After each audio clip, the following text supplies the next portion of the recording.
ऋषियों ने सूत जी से आग्रह किया कि उस व्यक्ति के बारे में बताइए जिसने इस व्रत को सबसे पहले किया। सूत जी ने बताया कि काशी में एक ब्राह्मण रहते थे, इनका नाम सतानंद था। ये ब्राह्मण हर प्रकार से हमेशा कष्ट में ही जीवन देते थे, कभी भी कोई सुख इनको नहीं मिला। कारण यह भी था कि किसी प्रकार की शिक्षा इनके पास नहीं थी। व्यक्ति शिक्षित ना हो, कोई काम धाम ना कर पाता हो, वो भीख मांगेगा। पहले के समय में ब्राह्मण अमूमन शिक्षा देते थे या पूजा पाठ कराते थे या किसी राज में कुलगुरु हुआ करते थे, पुरोहित हुआ करते थे। यही ब्राह्मण का पहले के समय में काम होता था और इन सभी चीज़ों के लिए अच्छी शिक्षा की आवश्यकता होती थी। शस्त्र का ज्ञान है तो भी पढ़ा सकते थे। ये जितने भी शस्त्र अस्त्र सिखाना हुआ ये सब ब्राह्मण पहले सिखाते थे। लड़ते नहीं थे लेकिन सिखाना ही का काम था। तो ये ब्राह्मण को इस प्रकार का कोई काम धाम नहीं आता था, इसलिए यह भीख मांगते थे। यहाँ पर भी ब्राह्मण के लिए नियम था कि अगर ब्राह्मण होकर के कोई भीख मांग रहा है तो वह एक दिन में 5 घर में ही भिक्षा मांग सकता था। ये ब्राह्मण देवता 5 घरों में भीख मांगते थे, जो मिल जाता था उसी से जीवन यापन करते थे। किसी भी ब्राह्मण के लिए धर्म का पालन ये वही कहलाता था जो शास्त्र में दिया गया, क्योंकि शास्त्र भी पिता होता है और पिता के आदेश को मानना चाहिए। जैसे कि महाभारत में आप देखेंगे कि पांडव भी कुछ दिन के लिए ब्राह्मण बने थे, नकली वेश धारण किए। तो जब पांडव भीख मांगने जाते थे तो ये लोग भी 5 घर में ही भीख मांगते थे। क्यों? क्योंकि अगर 5 घर से ज़्यादा मांगने चले जाएंगे तो लोग समझ जाएंगे कि ये ब्राह्मण नहीं है, लोग पहचान लेते हैं। इसीलिए ये लोग भी 5 घर में ही भीख मांगने जाते थे। और 5 घर से क्या मिल सकता है? ऐसा तो है नहीं कोई झोला भर के दे देगा, थोड़ा ही थोड़ा देते थे सब। कभी कभार कोई नहीं भी देता था। ये ब्राह्मण हमेशा दुखी रहते थे। एक दिन दुखी होकर भिक्षा के भटक रहे थे। भगवान ने अपने इस भक्त का कल्याण करने के लिए बूढ़े ब्राह्मण का वेश धारण। भगवान का भक्त ये क्यों था? भगवान इस पर प्रसन्न क्यों थे? क्योंकि यह ब्राह्मण बहुत ही सच्चे हृदय का, कभी भी किसी की निंदा नहीं करता, किसी की निंदा सुनता नहीं। और समझ लीजिए कलयुग चल रहा है, कलयुग में शिकायत करना और शिकायत सुनना, इससे बड़ा आनंद और कोई नहीं। और ये दोनों ही बहुत बड़ा पाप, क्योंकि किसी की कमी को सुन रहे हैं या किसी की कमी को हम बता रहे हैं। इस प्रकार के कृत्य में सम्मिलित नहीं होना चाहिए। दूसरा, किसी की परेशानी को देख करके खुश नहीं होना चाहिए और किसी को बढ़ते हुए देख करके दुखी भी नहीं होना चाहिए। नहीं तो हमारे मोहल्ले में पानी वानी भरता है तो कुछ लोगों के घर में जाता है, तो जिनके घर में नहीं जाता है तो कुर्सी लगा के गेट पर बैठते हैं, नज़ारा देखते हैं। ये बहुत ही खराब चीज़ है। कभी भी किसी की भी परेशानी में अगर आपको खुशी मिल रही है, इसका अर्थ है कि आप एक अच्छे व्यक्ति नहीं। उसी दिन समझ लेना चाहिए कि हम बहुत खराब व्यक्ति हैं, जिस दिन किसी की भी परेशानी में मजा आने लगे। लेकिन ये ब्राह्मण इन सभी चीज़ों से रहित, कभी भी किसी का बुरा नहीं चाहते।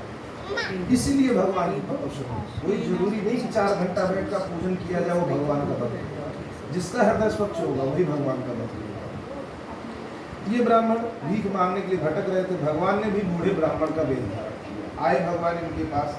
भगवान ने पूछा इनसे कि हे ब्राह्मण, मैं भी एक ब्राह्मण हूँ और काम धाम से इधर आता हूँ, रोज तुम्हें भीख मांगते हुए देखता हूँ, बड़े दुखी रहते हो, अपनी सभी दुखों का कारण मुझे बता सकते? यह भिखारी ब्राह्मण कहता है कि हे स्वामी, मैं एक अत्यंत दरिद्र ब्राह्मण हूँ। दरिद्र का अर्थ यह भी होता है कि चाह तो सब कुछ है लेकिन मैं कुछ कर नहीं रहा। जैसे किसी के भोजन को देख करके मन में लालसा होना, यह भोजन मैं कर लूँ, लेकिन धर्म और समाज की परेशानियों से मजबूर होकर के उसको। एक व्यक्ति होता है जो चोरी चुपके जाकर के कर लेता है, वह पशुपेश की स्थिति से बाहर होता है। लेकिन जो सही व्यक्ति होता है वह पशुपेश में ही परेशान होता है। ये ब्राह्मण कहता है मैं एक दरिद्र ब्राह्मण, दरिद्र, मेरे पास कुछ भी नहीं। वृद्ध ब्राह्मण रूपी भगवान ने कहा एक काम करो, तुम सत्यनारायण भगवान का पूजन करो। अगर भगवान चाहेंगे तो अवश्य तुम्हारी दरिद्रता दूर हो जाएगी। इस भिखारी ब्राह्मण ने कहा स्वामी, यहाँ कई दिनों से अन्न का दाना शरीर में नहीं गया है, मैं कहाँ से पूजन पाठ करता हूँ? भगवान ने कहा तुम संकल्प करो, यदि भगवान को तुम्हारा पूजन स्वीकार करना होगा अवश्य कोई न कोई व्यवस्था हो जाएगी। और यही हकीकत है, जिसके ऊपर भगवान की कृपा होती है वही भगवान का पूजन कर पाता है, वही भगवान के पूजन में सम्मिलित हो पाता है। नहीं तो कितने भी हाथ पैर मार लिए जाएं, हम भगवान का पूजन नहीं कर पाते। तो इस ब्राह्मण ने संकल्प तो लिया, रात भर नींद नहीं आई। सुबह उठता है, जल में तुलसी पत्र डाल के भगवान को भोग लगाता है, स्वयं भी उसी को प्रसाद के रूप में ग्रहण करता है और भीख मांगने चल पड़ता है। उस दिन यह ब्राह्मण जिन भी 5 घरों में जाता है, भगवान की कृपा से जो भिक्षा मिल जाती है उसी मूल्य से यह भगवान सत्यनारायण का पूजन करता है। पूजन के बाद भगवान से वर मांगता है, हे नारायण, हे स्वामी, मुझे उस योग्य करिए कि मैं आपका पूजन कर सकूं। भगवान की कृपा हुई। इस ब्राह्मण के गांव में संतों का आगमन हुआ। जब इस ब्राह्मण ने संतों को देखा तो विचार किया कि मैं इन्हीं संतों की सेवा में लग जाऊं। संत की सेवा सबसे बड़ी पूजा होती है। किसी भी व्यक्ति के लिए गुरु की पूजा, संतों की पूजा, माता पिता की पूजा, इससे बढ़कर के कोई धर्म, कोई पूजा पाठ हो ही नहीं सकता। पहले के समय में लोग करते ही थे। अगर माता पिता रोज सामने है तो रोज पैर लोग चुकते थे। लेकिन आज के समय चाहे शर्म कह लीजिए, चाहे मन की दुष्टता कह लीजिए, कोई भी व्यक्ति उस प्रकार का सम्मान माता पिता का नहीं करता है। और संत समाज तो इतना शुद्ध समाज होता है कि उसके बीच में जाकर के अगर घंटा 2 घंटा बिता दिया जाए तो शायद हमारे कई जन्मों के पाप नष्ट हो जाए। लेकिन संत के बीच में जाकर के उनकी सेवा भी आज के समय लोग नहीं करते। जबकि भगवान राम ने बताया कि प्रथम भगति संतन कर संगा, पहली भक्ति संतों की सेवा है, दूसरा मम रच कथा प्रसंग, दूसरी भक्ति भगवान की पूजा है। तो जब इस ब्राह्मण ने संतों को देखा तो उन्हीं के पास गए, उन्हीं की सेवा की।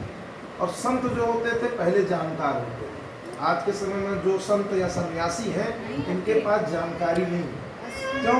क्योंकि पहले के संत क्या थे? पढ़ते थे, जानकारी एकत्र करते थे, अध्ययन करते थे, तब संत बनते थे। आज के समय में संत कौन होते हैं? शादी विवाह नहीं हुआ, पढ़ाई लिखाई कुछ नहीं कर पाए, नौकरी चाकरी नहीं लगी, तो क्या हुआ? संत बन गए। चाटमाला गले में डाल करके संत बन गए। उनको संत नहीं कहा जाता, ये ढोंगी है। तो जब संतों को देखकर उनकी सेवा में पहुंचे तो संतों ने ब्राह्मण की स्थिति को समझा और उन्हें पांडित्य कर्म और मंत्रोच्चारण क्रियाओं के बारे में बताया कि तुम ब्राह्मण हो, तुम इन सब क्रियाओं को करो और कराओ, अवश्य तुम अपनी दरिद्रता से छुटकारा पा जाओगे। इस ब्राह्मण ने उन्हीं संतों के माध्यम से उन्हें पाठ कराना शुरू कर दिया। भगवान की दया और कृपा से कुछ समय बाद ही ये ब्राह्मण देवता अच्छे खासे संपन्न हो गए। एक दिन यह ब्राह्मण पुनः धन्यवाद करने के लिए भगवान सत्यनारायण का पूजन कर रहे थे। वहां पर लकड़ी बेचने वाला लकड़हारा है। ब्राह्मण को देखा तो पूछने लगा कि किसका पूजन कर रहे हो, और आप तो भीख मांगते थे, आज यह सब चमत्कार आपके साथ कैसे हुए? तब ब्राह्मण ने बताया कि मैंने भगवान सत्यनारायण का पूजन किया था, उन्हीं की प्रसाद स्वरूप मुझे यह सब धन प्राप्त हुआ है। इस लकड़हारे ने कहा, स्वामी मुझे भी इस कथा का विधान बताइए, मैं भी यह पूजन करूंगा। कथा का सारा विधान ब्राह्मण से जान लिया, लकड़ियों को लेकर बेचने चल पड़ा। भगवान का प्रसाद भक्षण किया था इस लकड़हारे ने।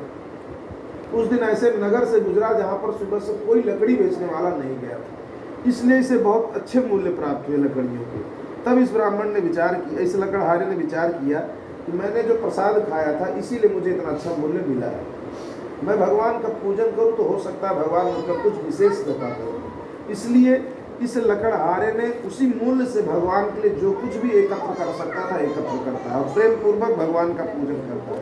भगवान के पूजन में किसी भी सामग्री का महत्व नहीं होता, किसी भी सामग्री का महत्व नहीं होता। महत्व होता है तो आपके संकल्प का। मतलब जिस दिन पूजन करना है उस दिन पूजन करिए, चाहे कोई सामान मिले चाहे ना मिले, पंडित मिले चाहे ना मिले, पूजन जरूर होना चाहिए। जो आता है जैसे आता है वैसे ही भगवान का पूजन कर लेना चाहिए। हाँ, प्रयास पूरे करने चाहिए कि सही ढंग से कर सके, लेकिन नहीं हो सकता है तो भी भगवान का पूजन नहीं करना चाहिए। इस प्रकार से जो कोई भी व्यक्ति भगवान नारायण का पूजन करता है, इसी ब्राह्मण और लकड़हारे की भांति हर प्रकार सुख भोगता और अंतकाल में भगवान के लोक वैकुंठ को प्राप्त करता है। इत श्री स्कंद पुराणे रेवाखंडे सत्यनारायण व्रत कथायाम 2 अध्याय। प्रेम से बोले श्री सत्यनारायण भगवान की।